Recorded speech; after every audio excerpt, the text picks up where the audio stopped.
Muy buenos días. Día de hoy vamos a ver la clase del manejo de la presión intracraniana y en una segunda parte la oxigenación cerebral. Mis conflictos de interés ustedes ya lo conocen. Soy staff de medicina intensina UC. Hago investigaciones en neurointensivo y no tengo fondos de la industria. Esta clase está dividida en 3 partes. Las 2 primeras dirigidas a la presión intracraniana y la última a la oxigenación cerebral. Los objetivos para las 2 primeras partes son conocer los elementos clínicos de la presión intracraniana, comprender la fisiopatología de la presión intracraniana y la hipoxia cerebral, analizar las ventajas y desventajas de los distintos métodos para medir la presión intracraniana y la oxigenación cerebral, y comprender las bases del tratamiento de la presión intracraniana y la hipoxia cerebral. Los temas a tratar para esta parte son el cuadro clínico de la presión intracraniana, la fisiopatología de la presión intracraniana y la medición de la presión intracraniana. Bien, vamos a revisar entonces la presión intracraniana. El cuadro clínico de la presión intracraniana es un cuadro poco específico. Tenemos cefalea, náuseas, vómito, deterioro sensorio y ya en un estadio más avanzado la famosa triada de Katyn, donde hay bradicardia, hipertensión y respiración irregular. Cuando ocurre una herniación, dependiendo del tipo de herniación y su magnitud, puede haber compromiso del sensorio, dilatación pupilar del tercer par, que es un compromiso progresivo porque las fibras parasimpáticas van por fuera del tercer par, por lo tanto lo primero que ocurre es una dilatación pupilar. En el estadio 2 ocurre una alteración del reflejo fomomotor y en un estadio tercer o tercer par completo ocurre desviación del ojo hacia afuera. También podemos contar en la herniación uncal la hemiparesia contralateral por compromiso del pedúnculo cerebral del mismo lado. A veces ocurre el falso signo de localización de Kern-Nohan. En el falso signo de localización de Kern-Nohan, como dice esta microfotografía, la dirección de herniación viene de derecha a izquierda. Sin embargo, el pedúnculo cerebral comprometido es el contralateral que se comprime contra la tienda del cerebelo. Y después de esto, que ocurre una hemiparesia ipsilateral al sitio de la herniación. Aquí tenemos el primer paper conocido que menciona la medición de la presión intracraniana.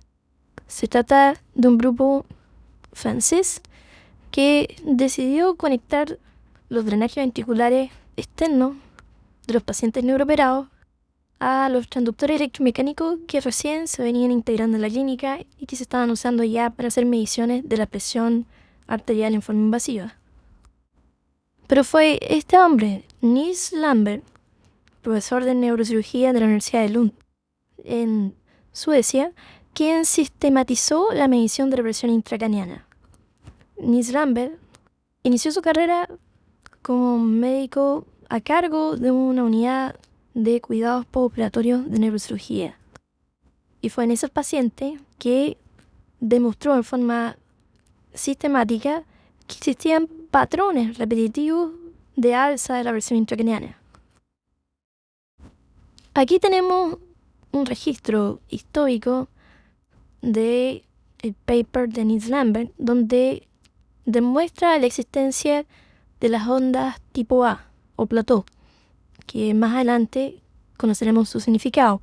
Pero noten ustedes cómo la escala de tiempo está invertida y corre desde izquierda a derecha, siendo lo más antiguo aquello que está más cercano a la izquierda. Y esto es porque en ese tiempo no existía digitalización de los registros. Estos eran registros electromecánicos que se inscribían sobre una pluma estilográfica sobre un papel que rodaba. Si tomamos las definiciones de presión intracraniana, tenemos que sigue siendo válido que una presión intracraniana sobre 20 más allá de 15 minutos hace la definición de presión intracraniana. Entre 20 y 40 es moderada y sobre 40 milímetros de mercurio severa. Y las recomendaciones del monitoreo de reversión intracraniana son, hasta el día de hoy, en un traumatismo encefalocraniano, la presencia de un escáner alterado, o en un traumatismo encefalocraniano, un escáner normal, pero con una edad mayor a 40 años, posturas motoras anómalas unilaterales e hipotensión, con presión arterial sistólica bajo 90. ¿De dónde vienen estas recomendaciones y estas definiciones? Estas definiciones y recomendaciones provienen finalmente de una única cohorte de pacientes tratados en los años 70 y 80 en la Universidad de Virginia. En el primer estudio de esta cohorte, que incluyó 250 pacientes con traumatismo encefalocraniano, se dividió la cohorte dependiendo del resultado clínico, en muerto, vegetativo, severamente discapacitado, moderadamente o buena recuperación, y se logró determinar en forma retrospectiva que los pacientes que mantenían presión intracraniana entre 0 y 20 tenían mayor probabilidad de evolucionar con buenos resultados, mientras que aquellos que eran sobre 20, y sobre todo sobre 20 milímetros de mercurio y no reducible en el tiempo, tenían mal resultado. Así que aquí nació la recomendación de usar la cifra de 20 milímetros de mercurio para definir la presión intracraniana. Al año siguiente aparece este otro estudio de la misma corte, en donde añadieron un paciente más y fueron 251, en donde evaluaron qué factores se asociaban a tener una cifra de presión intracraniana sobre 20 milímetros de mercurio. Y encontraron que efectivamente los pacientes con presión intracraniana elevada sobre 20 tenían mayor probabilidad de presentar hipotensión, de tener posturas motoras anómalas unilateral, de tener edad sobre 40 años. Y lo que no perduró en el tiempo fueron los estudios de potencial evocado. Pero lo importante, más allá de las definiciones, es entender qué está ocurriendo con la presión intracraniana. Así que tenemos que revisar la fisiología de la presión intracraniana. En ese sentido, recuerden que el flujo sanguíneo cerebral es directamente proporcional a la presión de perfusión cerebral e inversamente proporcional a la resistencia vascular cerebral. Sin embargo, en la presión de perfusión cerebral, los determinantes son, por el lado arterial, la presión arterial media, y por el lado venoso, no tenemos la presión venosa cerebral, sino la presión intracraniana. La pregunta es, ¿por qué tenemos la presión intracraniana? Y esto proviene de una razón anatómica, también por una razón metodológica. Anatómicamente, el drenaje venoso del cerebro ocurre a través de los senos venosos, que están en íntimo contacto con el líquido cefalorraquídeo, y el líquido cefalorraquídeo habitualmente su presión es mayor que la presión venosa, por lo tanto es el determinante de la salida del sistema, es la presión intracraniana. El otro aspecto es que, en el punto de vista práctico, es difícil de medir la presión venosa cerebral. Y lo que les acabo de contar explica además un segundo concepto muy importante, que es el feedback positivo. Cada vez que hay hipertensión intracraniana, esta llama a más hipertensión intracraniana, porque como ustedes pueden ver en la diapositiva, ocurre una compresión de los senos venosos, y esto hace aumentar el volumen sanguíneo cerebral y determina más presión intracraniana. Cuando uno estudia la fisiología de la presión intracraniana, es imposible no leer sobre la doctrina Monro-Kelly. Allí tenemos a Alexander Monro Secundus, que fue un noble inglés anatomista que realizó una serie de observaciones sobre la estructura y la función del sistema nervioso central. Junto con George Kelly, dieron luz a la famosa doctrina Monro-Kelly. George Kelly fue discípulo de Monro y fue un médico escocés que, estando en su trabajo, hizo la autopsia de una serie de pacientes que habían caído de altura y se dio cuenta que el cerebro de estos pacientes estaba congestivo. En relación a esos elementos, junto con Monro, elaboró su doctrina.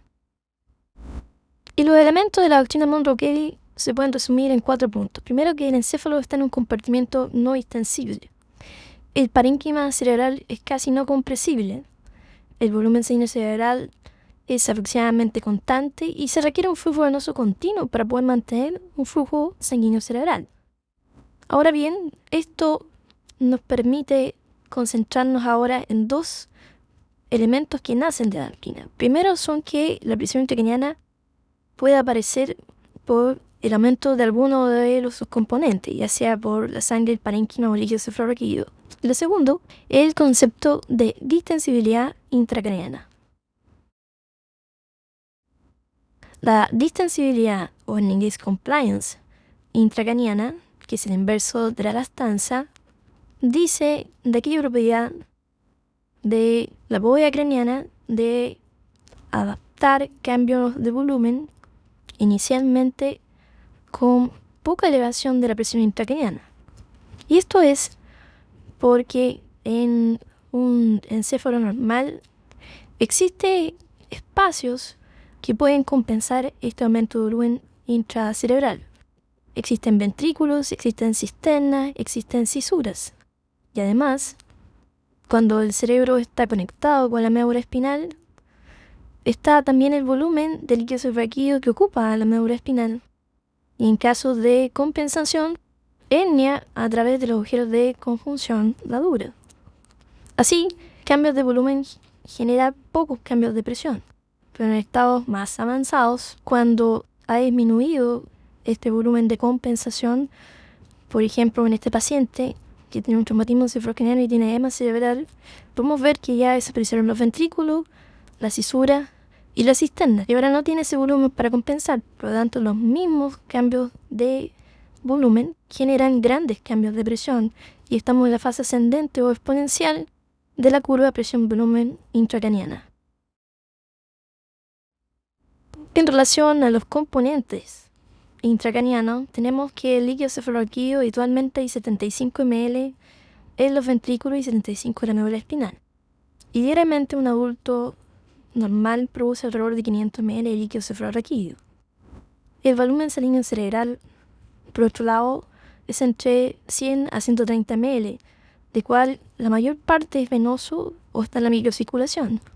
Y el tejido encefálico normal de un adulto es alrededor de 1500 ml.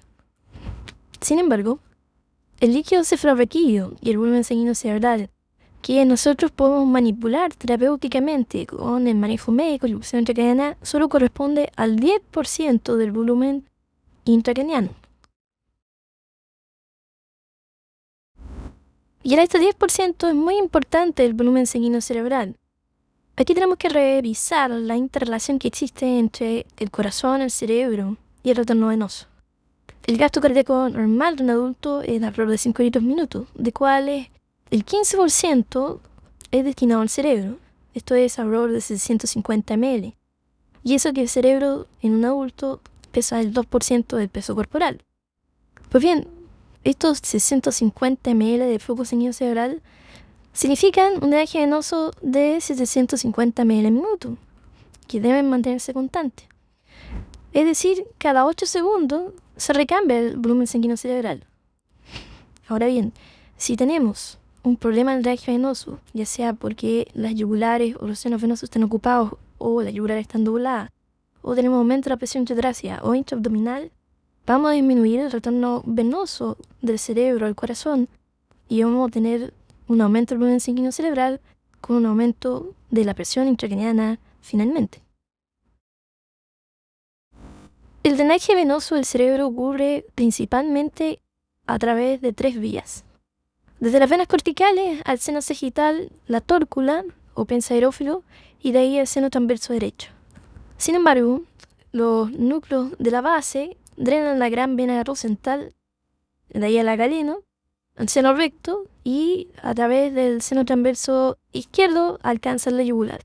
La parte anterior y ventral, como el seno cavernoso, se comunica con el seno petroso superior e inferior y alcanzan también la vena yugular, en este caso externa.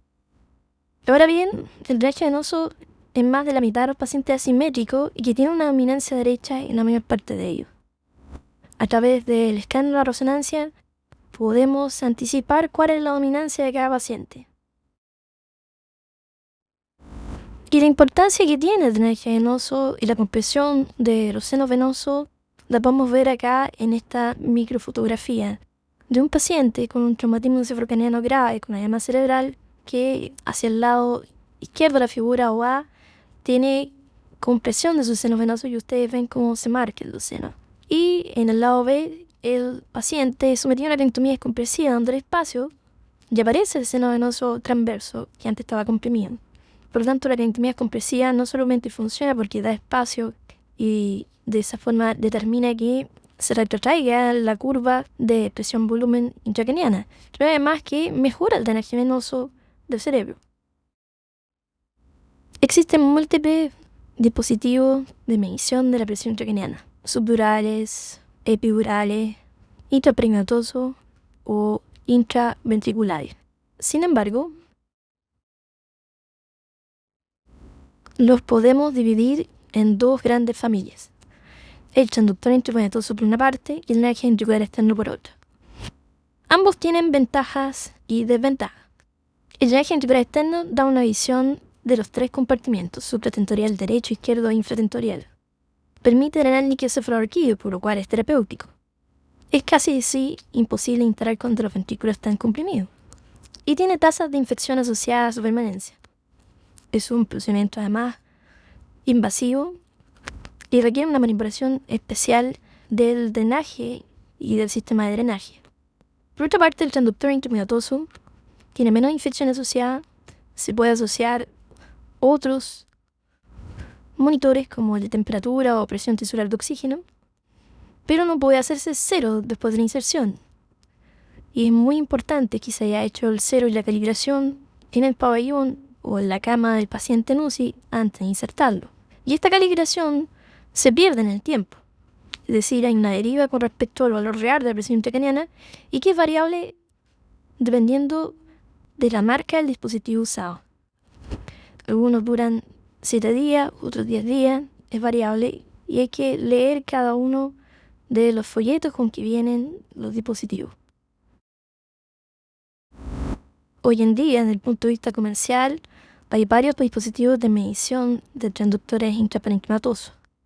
Aquí hay algunas marcas descritas que funcionan a través de distintas tecnologías como catéteres de fibra óptica, dispositivos neumáticos y ópticos. No importa cuál usen, lo importante es que ustedes sepan cómo se realiza la calibración de estos dispositivos, cuánto tiempo dura esta calibración. También existe la alternativa de realizar una medición no invasiva de la presión intracraniana. Hoy en día existen diversos métodos que están en desarrollo. Uno de los que ha ganado mayor espacio es la medición de la vaina del nervio óptico. Existe un continuo anatómico entre la dura madre y el subaracnoide, y cada vez que hay aumento de la presión intracraniana, esto va a generar por congestión o un aumento del tamaño de la vaina del nervio óptico. Y esto podemos medirlo a través de métodos imaginológicos. Aquí hay un paciente nuestro en que estamos haciendo una ecografía transocular en donde logramos identificar la papila, 3 milímetros bajo la papila en forma perpendicular. Se establece un caliper en 90 grados y uno mide el ancho de la vaina del nervio óptico. En la literatura existen múltiples estudios que han evaluado este método a través de métodos ecográficos, escanográficos y con resonancia. Es así que los puntos de corte varían dependiendo de la tecnología empleada. Con eco mayor de 5 o 5,5 milímetros se considera que hay aumento de la presión intracraniana. En el escáner son 6 milímetros y en la resonancia son 5,8 milímetros. Sin embargo, no hay estudio de seguimiento clínico. Eso significa que estos métodos sirven como un método de tamizaje para definir quién o quién no tiene presión intracraniana, pero no sirve para el seguimiento. Vimos en un inicio que la presión intracraniana trae asociado la presencia de lesiones. Aquí están los 3 compartimentos del encéfalo: supratentorial derecho, izquierdo e infratentorial. En el compartimiento supratentorial izquierdo existe un hematoma epidural, fíjense que es biconvexo, presentado como M1 arterial, que mata rápido a mi paciente, y en el compartimento infratentorial hay un hematoma que tiene una forma cóncava hacia el encéfalo, que realmente es subdural venoso y que tiene un desplazamiento lento del parénquima. Ambos están generando vectores de fuerza que van desde izquierda a derecha y de arriba hacia abajo, y están produciendo herniaciones. Entonces, la pregunta en cuestión es, ¿ocurren herniaciones con hipertensión intracraniana o pueden ocurrir herniaciones sin hipertensión intracraniana? Aquí tenemos un caso clínico de un paciente sacado de una revista que tuvo un accidente vascular hemorrágico. Era un paciente joven, alrededor de 50 años, que tuvo un infarto hemorrágico de los ganglios de la base con vaciamiento ventricular. En vez de colocarse un drenaje, se colocó un transductor intravenoso. Ustedes pueden ver que la primera lectura es alrededor de 19. Y a la medida que avanzó en el tiempo, las lecturas siempre estuvieron bajo 10 milímetros de mercurio. Sin embargo, donde está la fecha gris, el paciente tuvo una herniación con enclavamiento y falleció. Falleció con presiones intracraneales normales. La respuesta a la presencia de gradiente transhemisférico la dio Sauquillo. Sauquillo es un neurocirujano que hace investigación en neurointensivo en Barcelona. Y en el año 99 publicó este estudio, que fue un estudio prospectivo que evaluó la existencia de gradientes de presión intracraniana interhemisférico en pacientes con TEC moderado y grave. Estos fueron 100 pacientes con TEC y un hallazgo por reanimación menor a 12, humanizados con transductores intravenosos bifrontales a ambos lados. Y comparó la evolución de presión intracraniana con las imágenes en el escáner. Dividió a los pacientes en 3 grupos. Aquellos que tenían lesiones focales tipo A, ellos eran aquellos que tenían una suma de lesiones mayor a 25 ml, por lo tanto tenían una patología focal, pero tenían una desviación menor a 3 milímetros. Los focales B, que tenían también una suma de lesiones mayor a 25 ml, pero desviaban, tenían allá más de 3 milímetros. Y las difusas, que eran en este caso los círculos, donde el volumen de lesión focal era menor a 25 ml. Ustedes pueden ver en este gráfico cómo se agrupan los pacientes. En el eje de las X está el promedio de la presión intracraniana que presentaban, y en el eje de las Y la diferencia que había entre un hemisferio y otro. Muy parecido a un gráfico de Blanarman. Podemos ver que las lesiones focales tipo B eran los pacientes que presentaban mayores gradientes interhemisféricos, y muchas veces ellos caían en el rango de no tener la presión intracraniana elevada. Este es un video sacado de internet donde ustedes pueden apreciar la visión endoscópica que se obtiene al hacer una tercera ventriculoscopía. Y ustedes pueden ver, si corren el video, cómo los plexos coroideos laten cada vez que ocurre un latido cardíaco.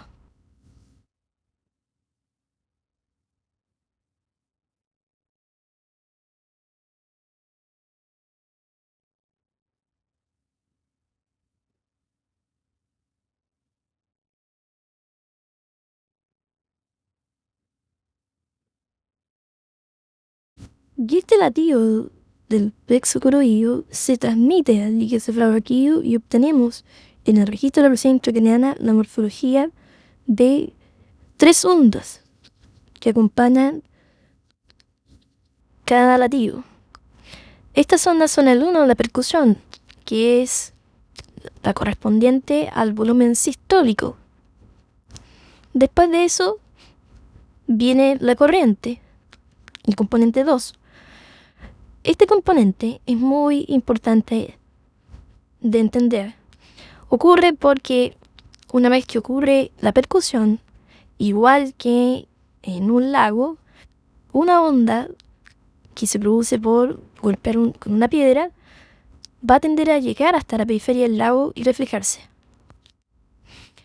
En la medida de que la cercanía de los límites del lago sean más cercanos, ese reflejo va a ocurrir más precozmente. En el cerebro, la onda se refleja donde termina el sistema del líquido cefalorraquídeo.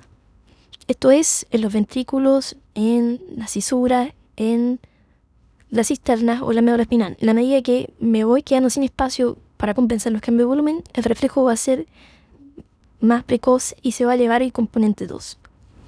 Y eso es lo que ustedes pueden ver en la morfología que hay en la parte superior de esta figura, con un componente 2 elevado, lo que está hablando de que la distensidad cerebral está disminuida, independiente del valor de la presión intracraniana. Finalmente, la onda 3, la dicrota, es el reflejo del reclutamiento ventrículo aórtico una vez que se ocurre el cierre de la válvula aórtica. En esta parte estudiaremos el tratamiento de la hipertensión intracraniana. Desde el punto de vista de la fisiopatología, existen dos tipos de hipertensión intracraniana: la hiperémica y la oligoémica. La hiperémica cursa con volumen sanguíneo cerebral elevado y con aumento del flujo sanguíneo cerebral. Y la oligoémica cursa con disminución de la presión de perfusión cerebral y con edema cerebral. Como podemos ver en estos dibujos representativos, ambos pueden elevar la presión intracraniana a la misma magnitud. Sin embargo, su origen es totalmente diferente. Usando la doctrina de Monro-Kelly, dependiendo de cada uno de los componentes del volumen intracraniano, el aumento de cada uno de ellos puede generar hipertensión intracraniana. Desde el parénquima, cualquier cosa que ocupe espacio: infarto, hematoma, hemorragia de alto grado, tumores. En cuanto al mala sangre, cosas que aumenten el flujo sanguíneo cerebral y el volumen sanguíneo cerebral, como la presión maligna, hay una fase hiperémica post-TEC entre los días 2 y 3, o en una cirugía en donde se realiza una cirugía de MAP o postendorectomía y yo expongo un territorio que estaba después de esas lesiones, yo normalmente autorregulaba a presiones de perfusión menores, ahora a presiones de perfusión mayores no son capaces de autorregular y se produce hiperflujo. El meningo de nefritis es clásico que ocurra hiperflujo, hiperemia. Desde el punto de vista del líquido cefalorraquídeo pueden haber cefalias comunicantes o no comunicantes y por reducción del drenaje venoso. En la trombosis venosa o cuando existe asociado a una disminución de la componente cerebral, un aumento de la presión intraabdominal o un aumento de la presión intratorácica. Pero las injurias cerebrales agudas, como hemos mencionado en alguna otra clase, son patologías eminentemente heterogéneas. Esto quiere decir que conviven en un mismo encéfalo áreas sanas con áreas enfermas, áreas con flujo elevado, como se puede ver en este escáner dinámico, con áreas que van cercanas al rojo, ¿ya? Y al mismo tiempo, en este paciente que tiene una contusión temporal izquierda y una craniotomía compresiva pequeña derecha, hay una lesión transcraneostomía con flujo disminuido y pericontusión también hay flujo disminuido. Por lo tanto, si yo quiero insistir en una terapia que aumente el flujo en esas áreas, probablemente también ocurra un aumento en el flujo en la área que ya está aumentado el flujo y se produzca hiperemia. Ahora vamos a revisar el concepto de hiperventilación protegida, que significa que cuando yo llevo la CO2 más bajo 35, puedo aumentar el volumen isquémico del cerebro por vasoconstricción. Por lo tanto, es necesario tener un segundo monitor que me alerte de la presencia de isquemia.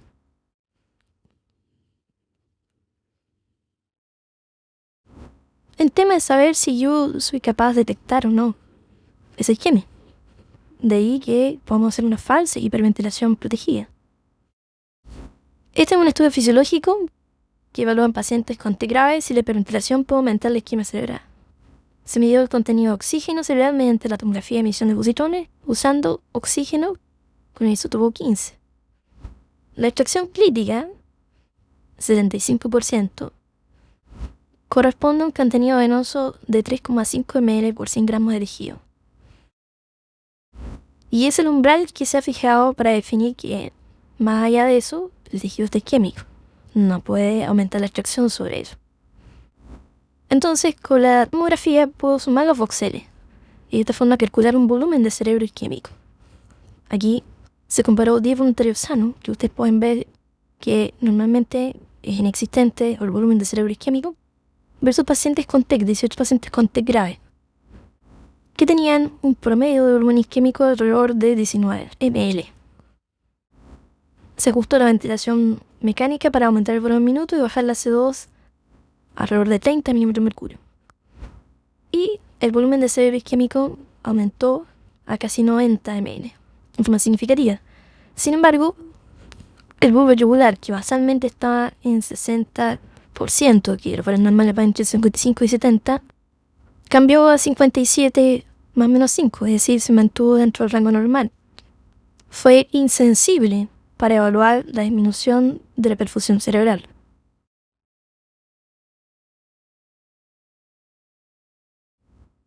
Niels Lambert, que lo revisamos en la charla previa, describió 3 tipos de ondas. Las ondas C, que son oscilaciones alrededor de 20 metros de mercurio o menos, que ocurren cada 8 o 4 veces por minuto y tienen que ver con la ventilación del paciente y son normales. Las ondas A, que son las ondas plató, que duran 20 hasta 30 minutos, alcanzan hasta los 100 milímetros de mercurio y se asocian a aumento del volumen sanguíneo cerebral. Son siempre patológicas. Y las ondas B, que son ondas que llegan hasta 50 milímetros de mercurio, duran alrededor de 2 minutos y representan un estadio precoz de una onda A. Aquí tenemos una representación de ondas A de Lambert y ustedes pueden ver cómo cada vez que ocurre un aumento de la presión intracraniana, como este es un fenómeno realmente global, produce disminución del flujo sanguíneo cerebral global, isquemia, y sí es leído por la saturación del bulbo yugular que satura cada vez que existe una onda A de Lambert. Porque insisto, este es un fenómeno global.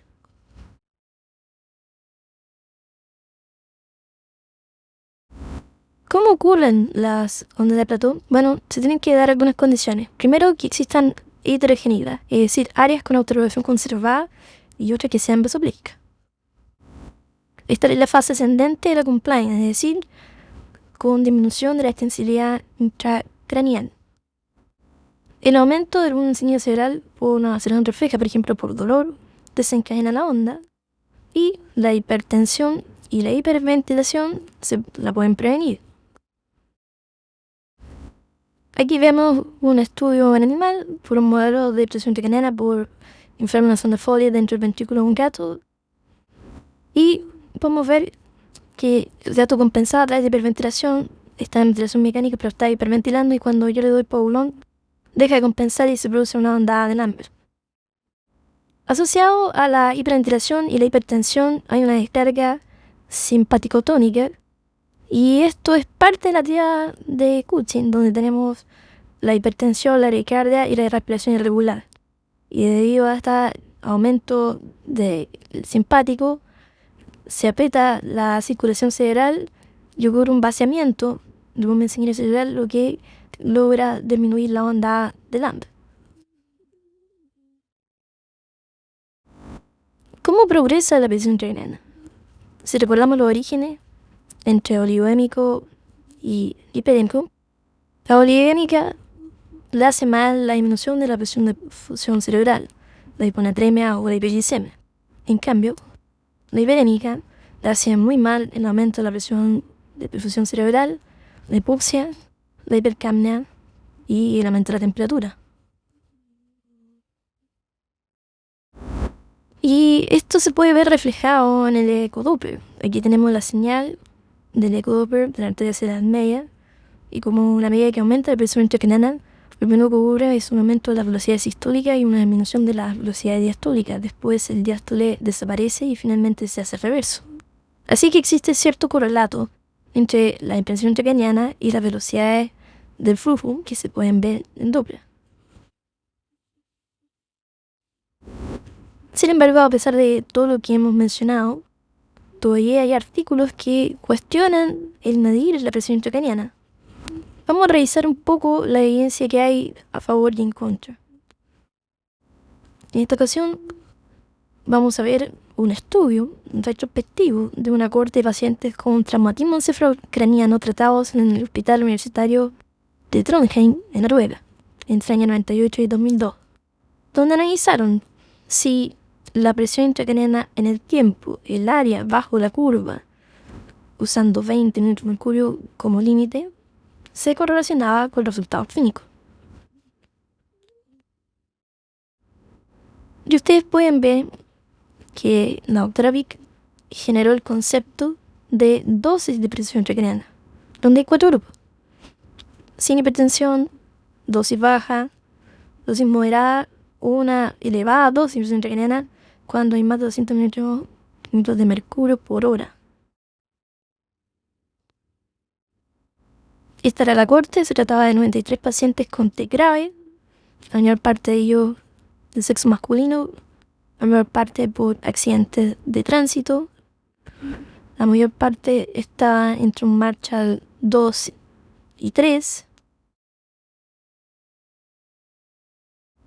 Y cuando se evaluaron los resultados, se pudo ver que los pacientes que tenían moderada y alta dosis tenían una mayor proporción de mal resultado clínico versus aquellos que tenían una baja o no dosis de presión intracraniana.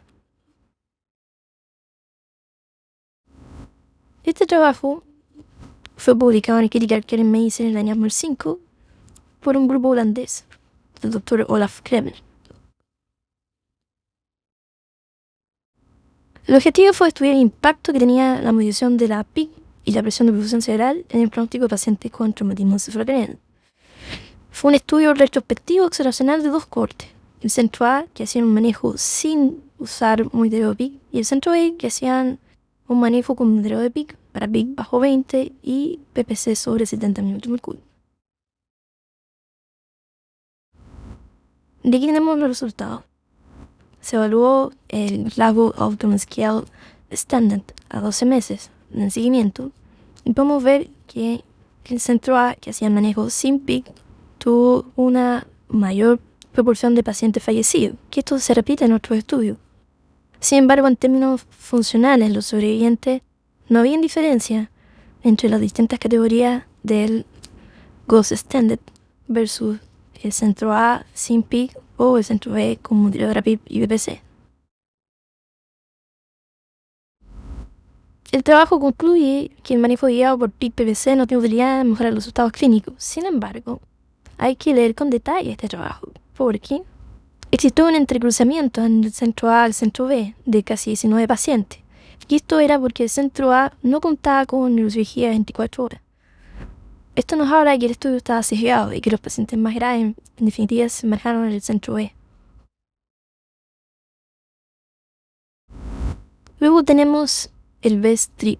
Este trabajo fue un estudio randomizado y controlado financiado por el National Institute of Health de Estados Unidos, que evaluó si el manejo guiado por PIC mejoraba resultados clínicos de pacientes con TEC grave.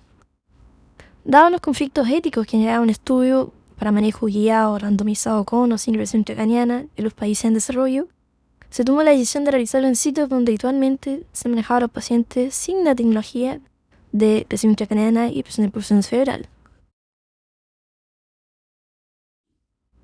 Fueron 6 centros, 4 hospitales en Bolivia y 2 en Ecuador. Se compararon 2 grupos de pacientes, uno manejado por monitoreo de PIC y otro por un protocolo de monitoreo clínico y de imágenes.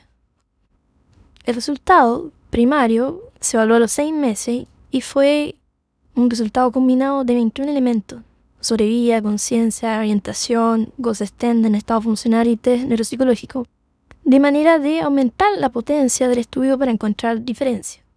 Ustedes pueden ver que el resultado primario no difirió entre ambos grupos, entre aquel que se evaluó con PIC versus el que se estudió y se manejó protocolizado a un monitoreo clínico y de imágenes.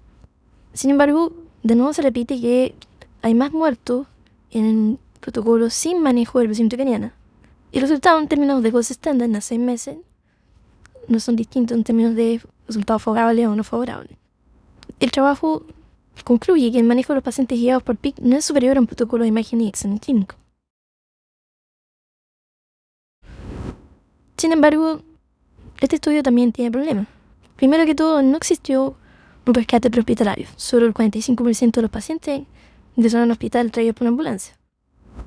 Después, cuando vimos la rama de los pacientes que se monitoreaban la presión intracraniana, el porcentaje de lectura sobre 20 inicial fue un 37% y el promedio fue una mediana de un 7% a lo largo del tiempo. Por lo tanto, ¿cuántos de esos pacientes realmente tenían presión intracraniana e influenciaron el resultado final? Fueron muy pocos. Por último, contar que efectivamente El protocolo de imágenes y de material clínico, si bien fue equivalente en términos de resultados globales, significó una mayor carga de enfermería, mayor número de exámenes, mayor uso de manitol y sodio hipertónico. Pero hay buenos trabajos retrospectivos que hablan de la utilidad del método de ilusión intracraniana. Este es uno de ellos. Esto es una corte retrospectiva de una muestra amplia de centros de trauma en Nueva York.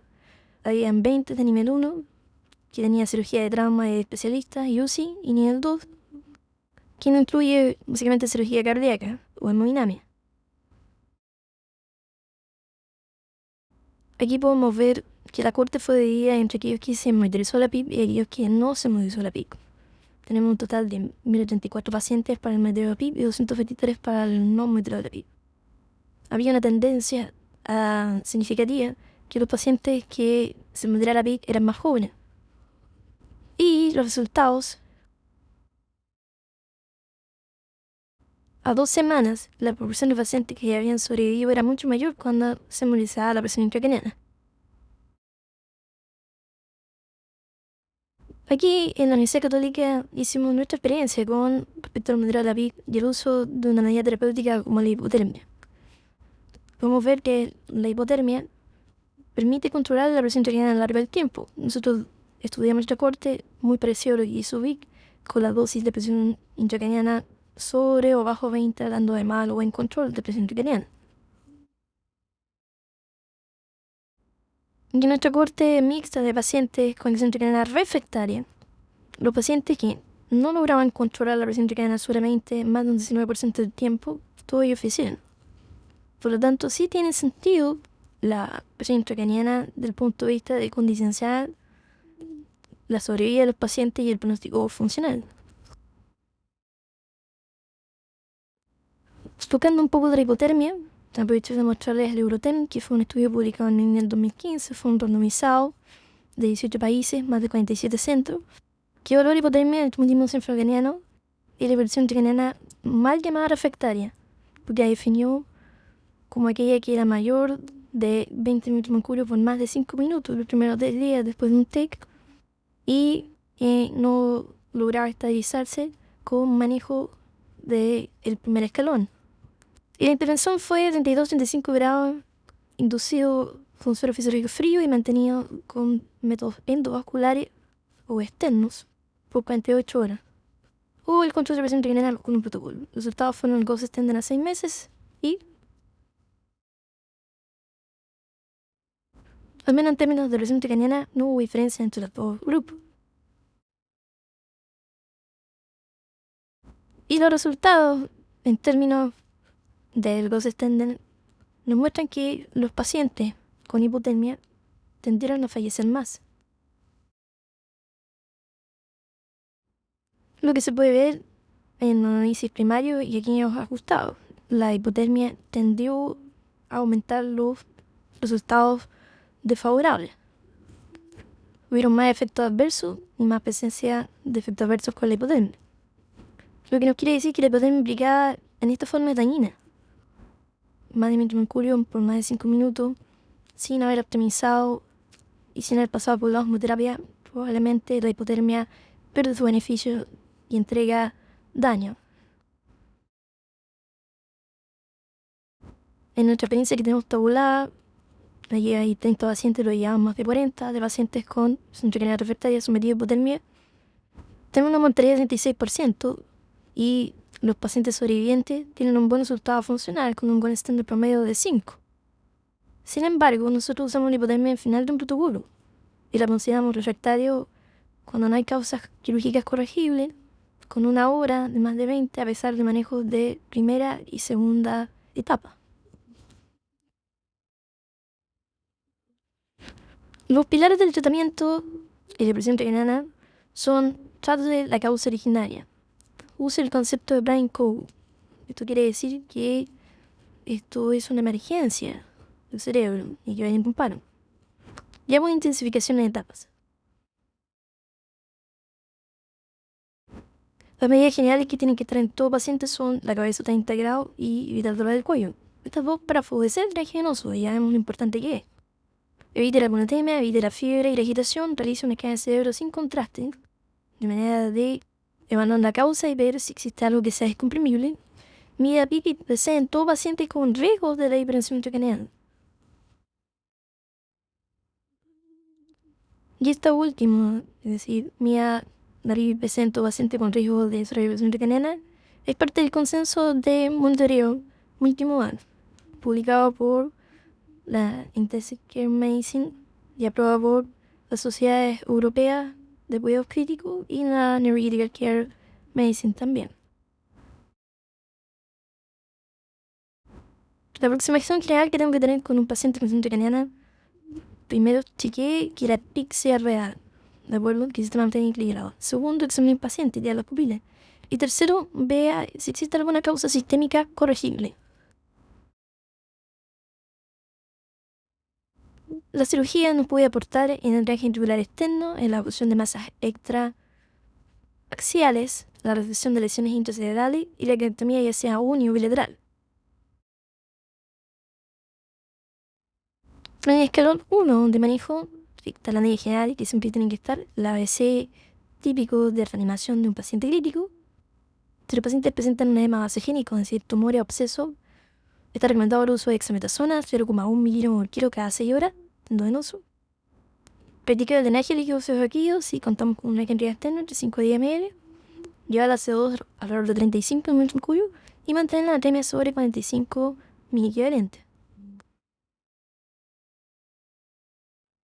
En esta etapa, junto con optimizar la CO2, el sodio y el drenaje líquido vasovaquídeo, debo considerar un monitoreo adicional.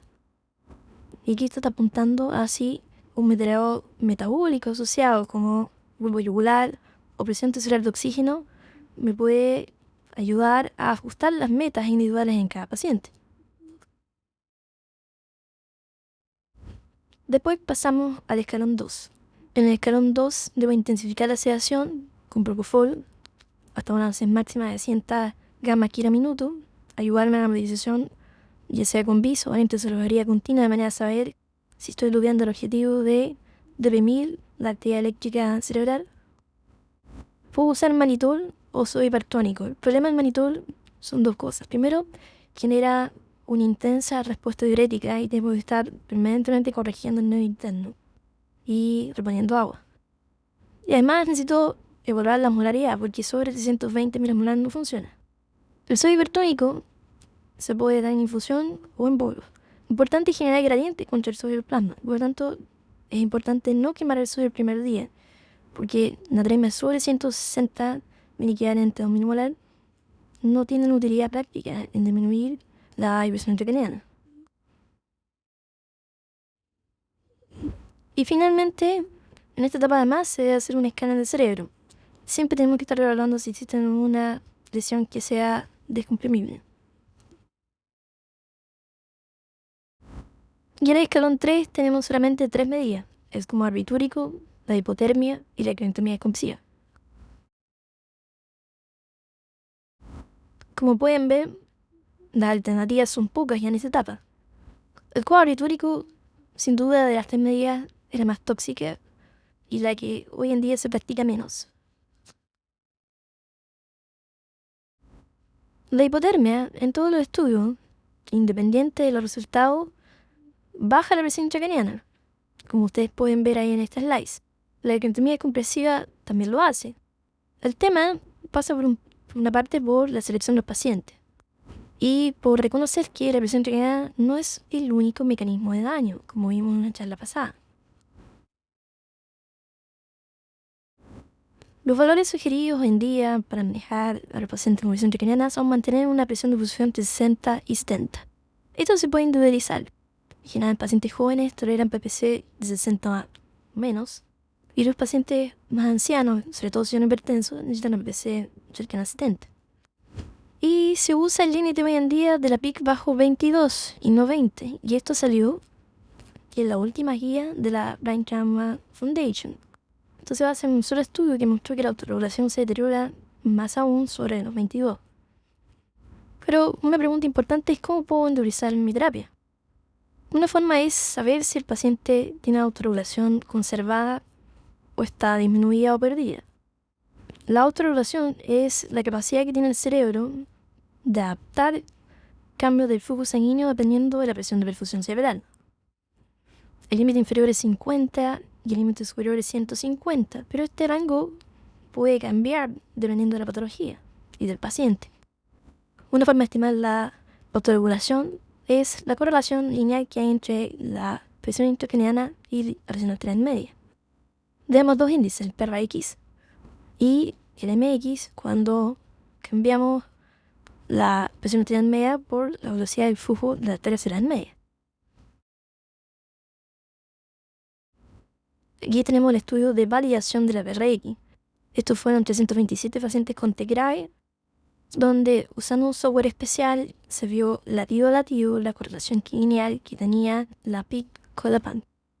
Cuando esta correlación se acerca al 1, que es la correlación lineal perfecta, y el límite se estableció en 0,2, significa que la autorregulación está perdida. Los cambios de la PAM inciden directamente en la PIC. En cambio, cuando es menor a 0, es normal. Y cuando se evaluó el resultado funcional en términos de estudio multivariado ajustado para el rasgo basal, la edad y el sexo, podemos ver que el PRX tuvo un área bajo la curva superior a el límite de presión de 20 y de 25 para definir qué pacientes iban a terminar con buen o mal resultado funcional. Y aquí están las curvas ROC, justamente para evaluar el PRX y compararlas con la dosis 20 y 25, y podemos ver cómo el PRX es el que tiene mejor área bajo la curva en términos de sensibilidad y especificidad. Pero no hay que perder de vista la causa desde el punto de vista de la fisiopatología de la presión arterial. Si es hiperémica, dentro del algoritmo debo reforzar la sedación y la hiperventilación, y si es oligoémica, reforzar el manejo osmótico. Como conclusiones, para analizar este apartado es necesario destacar que primero, no hay que confundir el manejo médico versus el manejo quirúrgico. Las lesiones focales con desviación de línea media, sobre todo más de 3 milímetros, como lo mostró Sauquillo, no se benefician de estudio de presión intracraneana, se benefician de cirugía. Verificar que la PIC sea real y educar. Si usted tiene un drenaje articular externo y está abierto, no está midiendo la PIC. Tiene que cerrar el drenaje al menos 10 minutos para que el sistema equilibre y ahí medir la presión intracraneana. Haga un manejo activo de la presión intracraneana una vez que la diagnostique. Consideren una emergencia médico-quirúrgica. Haga trabajo en equipo, protocolo, capacite, haga objetivos por paciente. Y el monitoreo debe ser integral. Debe integrar la clínica, las imágenes y el laboratorio. Bien, bienvenidos a la última parte de esta clase de manejo de presión intracraneana de oxigenación cerebral. Aquí básicamente vamos a estudiar la oxigenación cerebral y vamos a evaluar la fisiopatología de la hipoxia cerebral, cómo realizamos la medición de la oxigenación cerebral y cómo se maneja la oxigenación cerebral en clínica.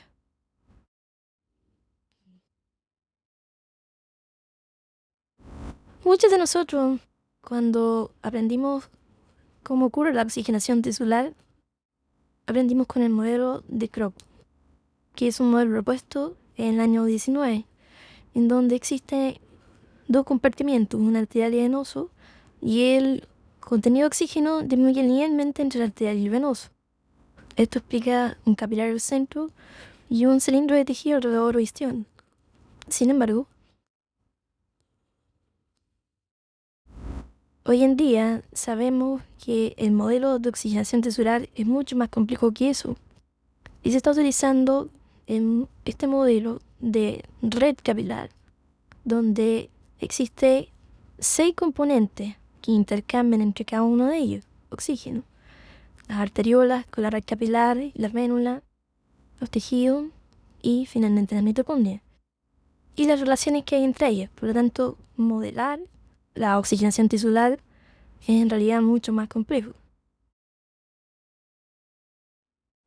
Para monitorizar la oxigenación cerebral existen dos métodos: los métodos globales con el bulbo yugular y el método regional con la presión tisular de oxígeno.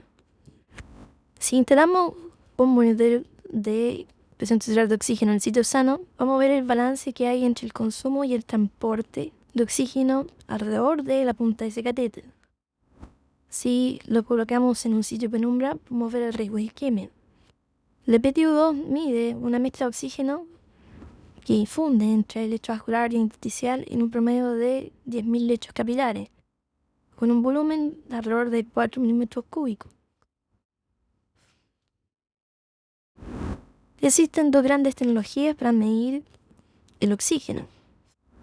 Uno de ellos es el método luminiscente, patentado por Raw Medic, en donde el rutenio, que es normalmente fluorescente, disminuye su fluorescencia con la presencia de oxígeno. Hay un LED de luz que ilumina la muestra y es leída por un sensor de luz. Y la luminiscencia que obtenemos es proporcional a la concentración de oxígeno. La segunda tecnología utiliza el electrodo de Clark, que es más antigua, que se basa en el hecho de que hay dos electrodos inmersos en cloruro de potasio, una membrana de teflón permeable a los gases. Entonces el oxígeno difunde en esta solución electrolítica y al difundir cambia la situación de óxido-reducción que hay entre el cátodo y el ánodo. De esa forma se genera un voltaje entre el cátodo y el ánodo. Hay dos formas de leer ese voltaje: a través de un método polariográfico, donde el sistema se polariza y la corriente producida es proporcional al oxígeno, o un galvánico, que usa la energía del organismo para catalizar la reacción. Esta es la tecnología que usa el monitor de Lykos de Integra Neuroscience.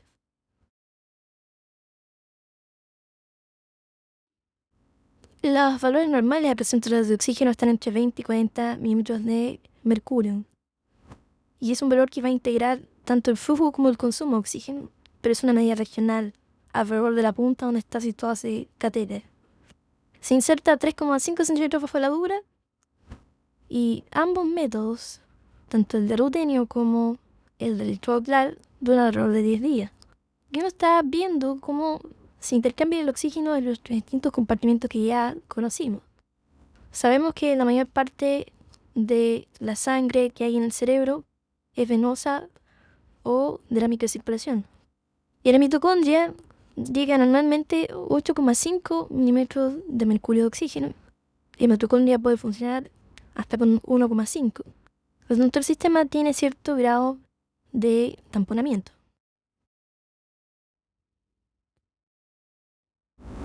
Los valores de PTO sugeridos son entre 20 y 35 y entre 10 y 19 se considera isquemia y bajo 5 se asocia a la presencia de muerte cerebral.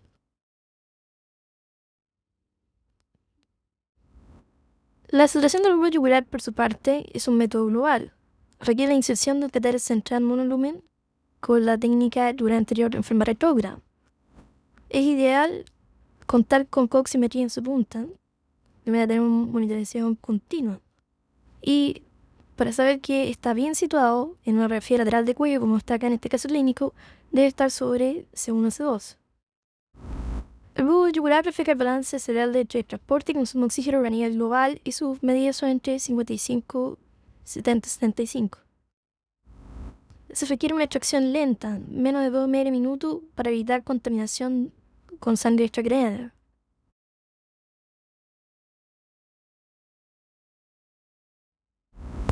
El flujo sanguíneo cerebral es alrededor de 55 en promedio ml por 100 gramos de tejido por minuto, pero varía dependiendo del tejido.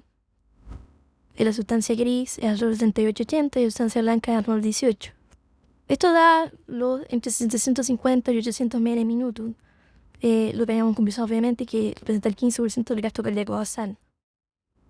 Para entender el flujo sanguíneo cerebral hay que revisar dos conceptos. Uno de ellos es el concepto de flujo laminar, que viene de la ecuación de Hagen-Poisson, donde el flujo sanguíneo cerebral es directamente proporcional a la diferencia de presión que alimenta ese vaso y además directamente proporcional a la cuarta potencia del radio e inversamente proporcional a la longitud del vaso y la viscosidad sanguínea. De esta forma, el principal determinante del flujo de los vasos sanguíneos cerebrales es el gradiente de presión, la presión de difusión cerebral, y también qué grado tiene de vasodilatación o vasoconstricción. Como ya revisamos previamente, el gradiente de presión depende de la diferencia que hay entre PAM y PIC. Y el flujo sanguíneo cerebral es directamente proporcional a la presión de pulsación cerebral e inversamente a la resistencia vascular cerebral. La autorregulación es la capacidad que tiene el flujo sanguíneo de mantenerse constante para PAM entre 50 y 150, ejerciendo cambio de resistencia de las arterias cerebrales. Cuando hay una pérdida de autorregulación, el flujo sanguíneo cerebral se hace lineal con la PAM. Y en el metabolismo cerebral de oxígeno existen varias formas de medirlo.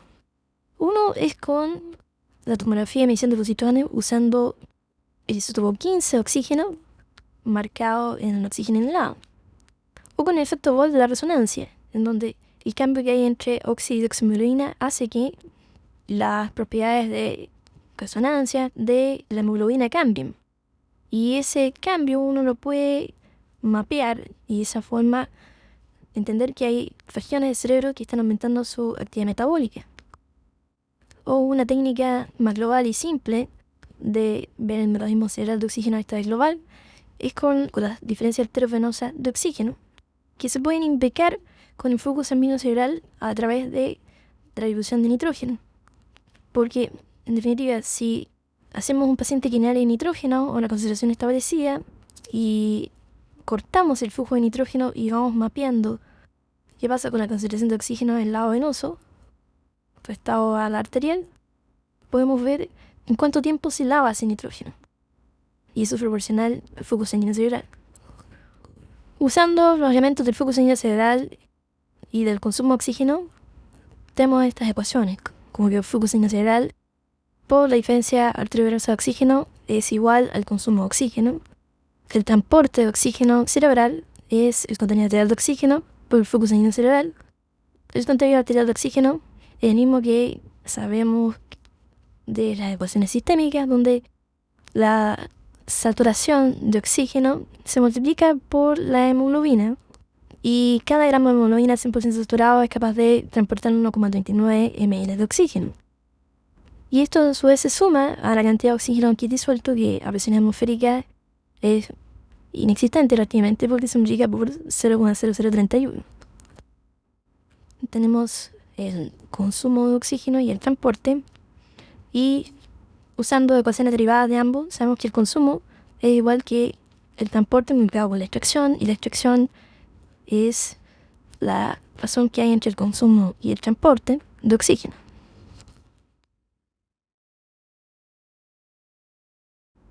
Las diferencias arteriovenosas de oxígeno para evaluar el metabolismo cerebral se popularizaron después del trabajo de la doctora Claudia Robertson, que trabaja en el Baylor College en Houston, Texas.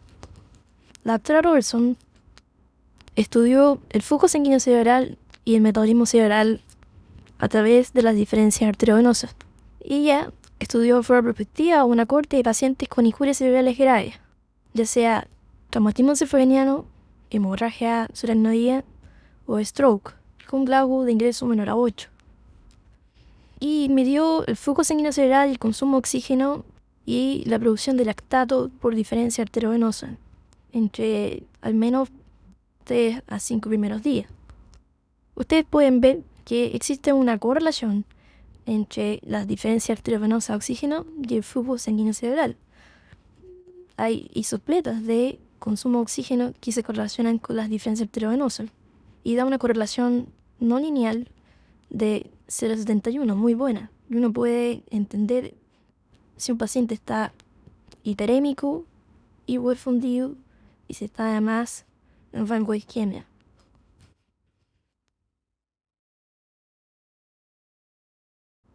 Con esta información uno es capaz de integrar el flujo sanguíneo cerebral con los parámetros derivados del metabolismo, PTO2 y bulbo yugular. Por un lado está el corazón, que el transporte depende del índice cardíaco por el contenido arterial de oxígeno.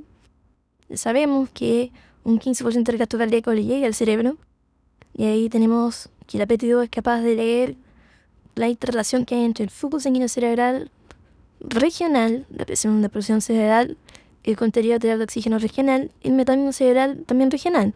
Y usando un bulbo yugular podemos ver desde el punto de vista global, el metabolismo cerebral y el transporte de oxígeno. La PTO2 y el bulbo yugular tienen cada uno ventajas y desventajas. El bulbo yugular da una medida global, está ampliamente disponible. Se puede usar en prácticamente cualquier unidad de cuidado intensivo. Va a evaluar la diferencia entre venosa de oxígeno y puede, si yo tengo la capacidad de tener un circuito que añada nitrógeno de forma controlada a mi paciente, medir el flujo sanguíneo cerebral. Y puedo sacar ecuaciones derivadas y estimar el consumo de oxígeno cerebral y la producción de lactato. Pero es insensible para isquemia focal. Y en patología heterogénea se pierde su utilidad. En cambio, la PT2 es un monitor focal que tiene una baja tasa de complicaciones locales, que hace medir en tiempo real y evalúa el contenido o pool de oxígeno que está cercano al catéter, que depende de la interrelación que hay en el flujo sanguíneo original, la presión de perfusión, el consumo de oxígeno, la densidad capilar, obviamente la distancia que hay del catéter y el consumo local de oxígeno. Y tiene poca utilidad en lesiones que sean muy globales. Y en lesiones que sean heterogéneas va a depender mucho de dónde yo esté midiendo. Es insensible a la alejada de la medición y requiere una estabilización del menos de 120 minutos, al menos para la tecnología Lycox. Y hay una tasa de complicaciones no menores, porque este catéter, si uno lo cuida, se desplaza y se descalibra. Viendo la utilidad que tiene la PTO2, tenemos este trabajo publicado por un neurólogo cuando estuvo en colaboración con la Universidad de Pensilvania. Estos son 130 pacientes con TEC grave y se vio en el tiempo qué pasaba con aquellos pacientes que presentaban episodios de hipoxia cerebral, definido como una PTO2 bajo 15 mg/m³ por más de 30 minutos.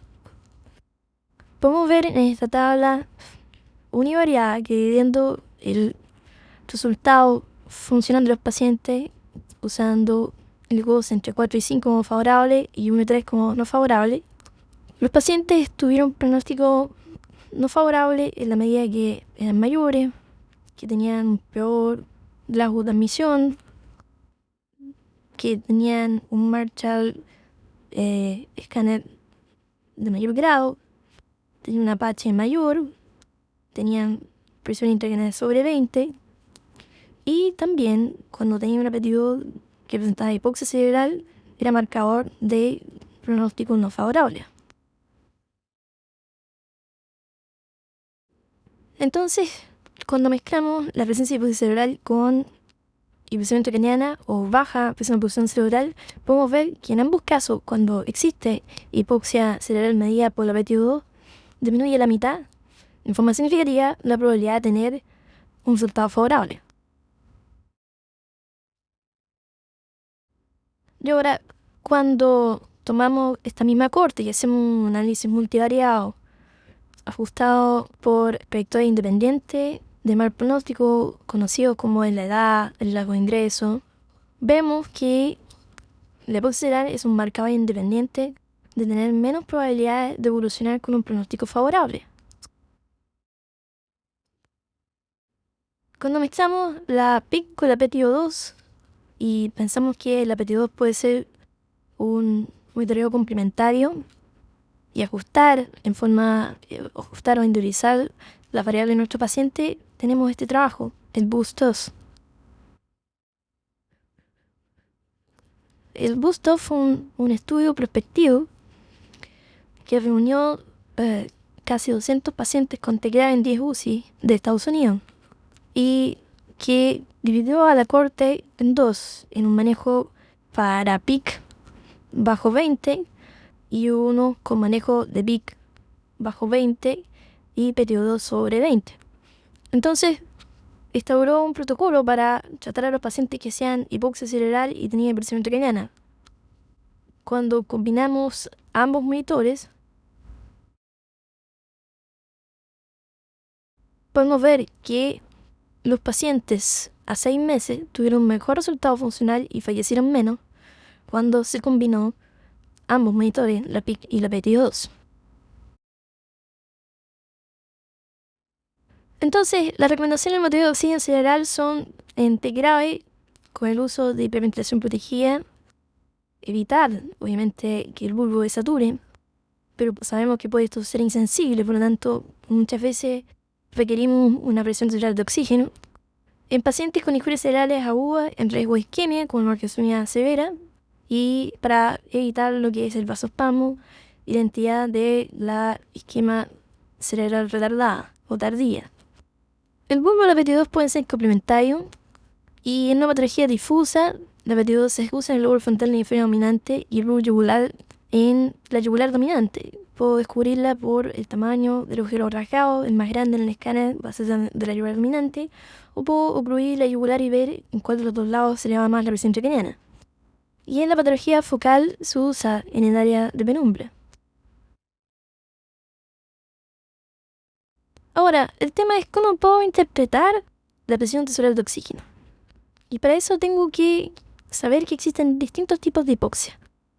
Aquí me ayuda Sigurd Anderson, que es un bioquímico de Dinamarca, que estudió técnicas de cómo realizar mediciones de oxígeno y también es muy conocido por lo que es el normograma de Sigurd Anderson para incrementar el pH. Él también investigó en hipoxia tisular y dependiendo de cómo es que el oxígeno no llega a la mitocondria, se pueden distinguir distintos tipos de hipoxia. Recordemos arriba las dos ecuaciones, la de transporte y la de consumo de oxígeno, evaluando los contenidos arteriales y venosos de oxígeno. Bien, tenemos la hipoxia circulatoria. La hipoxia circulatoria es aquella en donde el contenido de oxígeno arterial es normal, pero un contenido venoso disminuido, y esto está dado porque el gasto cardíaco está disminuido. La hipoxia circulatoria, el ejemplo típico es el shock cardíaco. La hipoxia anémica. La hipoxia anémica es aquella donde el contenido arterial de oxígeno está disminuido, también el venoso, el gasto cardíaco es normal aumentado. Y está dado porque la hemoglobina, el transportador de oxígeno, está disminuido. La hipoxia hipóxica.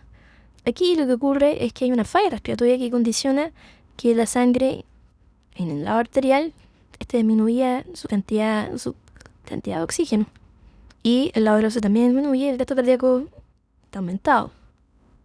Y finalmente la hipoxia histotóxica, donde lo que ocurre es una disfunción a nivel de la mitocondria que no es capaz de oxidar el piruvato de manera de producir ATP.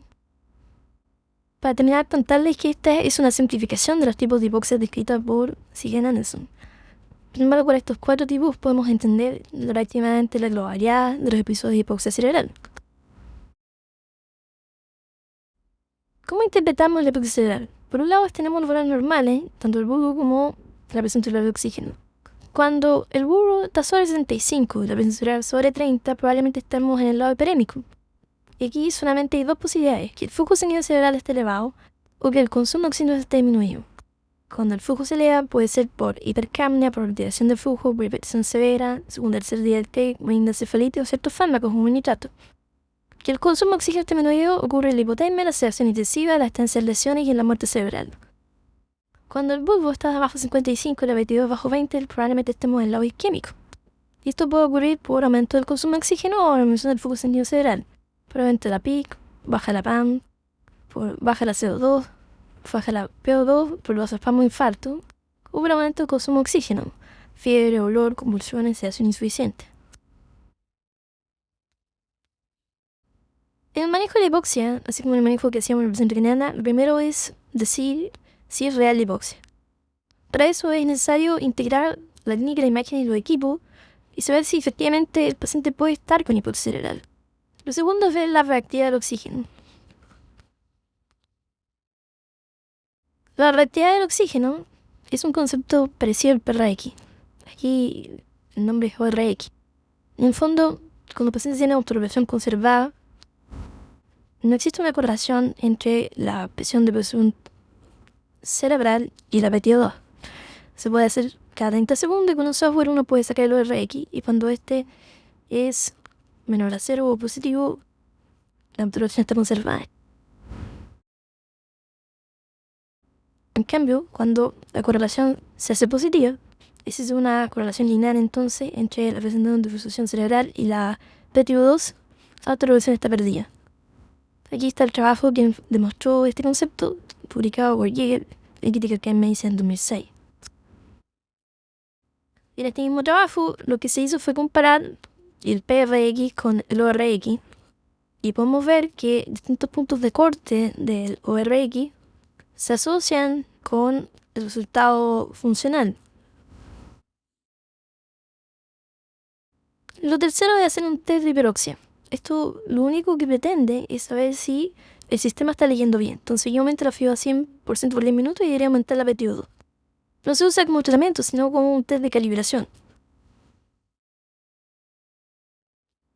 En el manejo de la hipoxia, la mayor parte de las veces que nos encontramos con hipoxia, y aquí nos ayuda en el primer trabajo publicado por Odo con la corte de la Universidad de Pensilvania, se trata de situaciones de baja presión de perfusión o alta PIC. Pero también puede ser la presencia de baja presión arterial media o la presencia de fiebre o de una PO2 baja, y en menos casos de una hemoglobina disminuida. Usando un protocolo parecido a DateBoost 2, uno puede definir el escenario.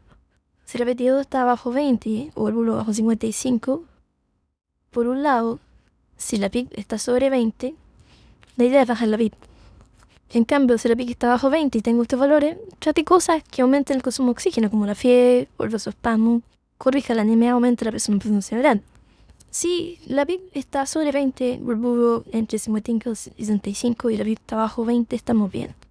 Si la PIC está sobre 20 y tengo esos valores, yo puedo hacer hiperventilación protegida si estoy seguro de que no tengo una mezcla de sangre en el bulbo, por ejemplo, y que me oculta la información del bulbo.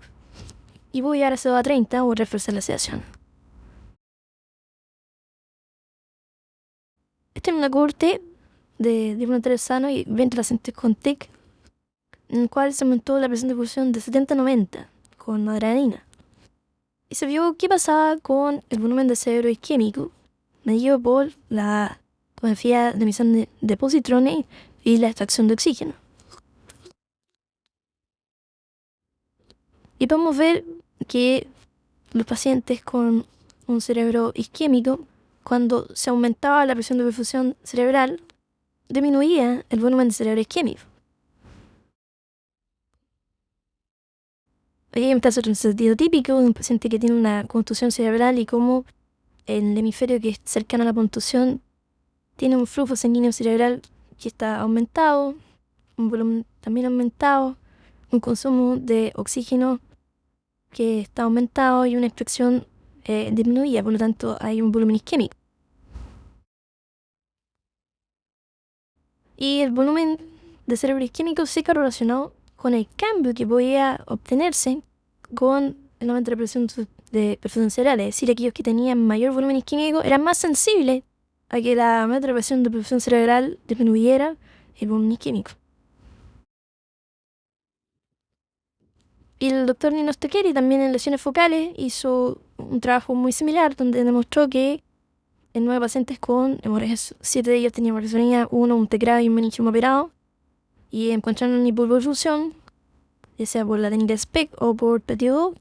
La PTO2 aumentó en la medida que hicieron hipertensión, de que subieron la presión de perfusión cerebral. Estos son 12 pacientes con TEC grave en donde se comparó un monitor versus su hipertónico. Y podemos ver que la PTO2 fue mejor en los pacientes que se usó sodio hipertónico. Finalmente, en el tema de corregir la anemia, aquí hay 15 pacientes con braxonía de alto grado con Fengel 4-5, que tenían la mayor parte de ellos Fischer 3 y 4, y podemos ver que uno con la transfusión de sangre, ojalá lo más fresca posible, mejora la hemoglobina, pero también mejora parámetros de perfusión del cerebro. Y cuando vemos la PTO2, en el momento de la transfusión, la PTO2 sube. Como conclusiones de esta última parte de la clase, son que el neumodeterioro, incluyendo la PTO2 y el bulbo yugular, está destinado a detectar a tiempo ni una injuria secundaria. Se necesita un protocolo local que incluya monitorización y manejo sugerido. La PTO2 evalúa el contenido o pool de oxígeno cercano al catéter, la presencia de episodios de PTO2 bajo 15, un predictor de mal resultado clínico independiente de la PIC en pacientes con TEC grave. El bulbo yugular representa un monitoreo global y depende del balance cerebral entre el transporte y el consumo de oxígeno. considerar el uso de estos monitores en pacientes con TEC y hemorragia grave entre ellos pueden presentar isquemia. Una cuidadosa interpretación de la PTO yugular, más la clínica y la imagen puede ayudar a individualizar las metas de PIC, PPC y hemoglobina.